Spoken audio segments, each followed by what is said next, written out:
With the mortality rate for ovarian cancer still high in Jamaica, one medical expert is urging women at risk to seek the intervention of their family physician for early treatment. Shamela Pullen tells us more in the health report. Ovarian cancer is a growth of cells that forms in the ovaries. The cells multiply quickly and can invade and destroy healthy body tissue. Consultant gynecologist and obstetrician Dr. Natalie Medley says the condition affects many women. However, it is a serious condition because most women present late. So 80% of women present when the condition is at an advanced stage. And because of that, the death rate from ovarian cancer is very high. So for example, when we look at 2020, we had about 120 cases in Jamaica, new cases. And of this, there were 85 deaths. And when you compare this to other cancers, the death rate is a lot higher for ovarian cancer. Symptoms include weight loss, back pain, frequent urination, discomfort in the pelvic area, and abdominal bloating or swelling. Dr. Medley says the condition is often linked to genetics.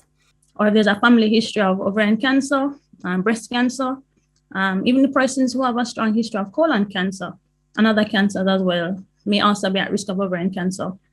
Classically, one of the risk factors was nulliparity, women who have never had children or having children later in life may also increase the risk of ovarian cancer.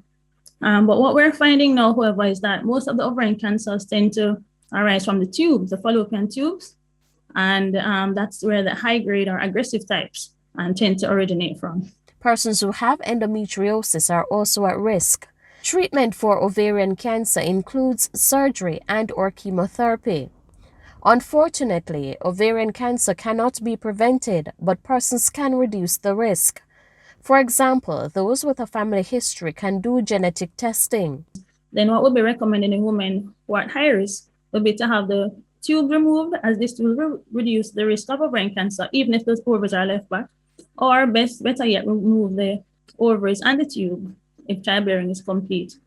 Other measures that can reduce the risk would be women who use oral contraceptive pill, for example, especially a 5-year use or longer, they have a reduction, about 80% reduction in ovarian cancer risk. Tubal ligation itself alone can also reduce the risk of ovarian cancer. With your health report, I'm Shamela Pullen wishing you good health.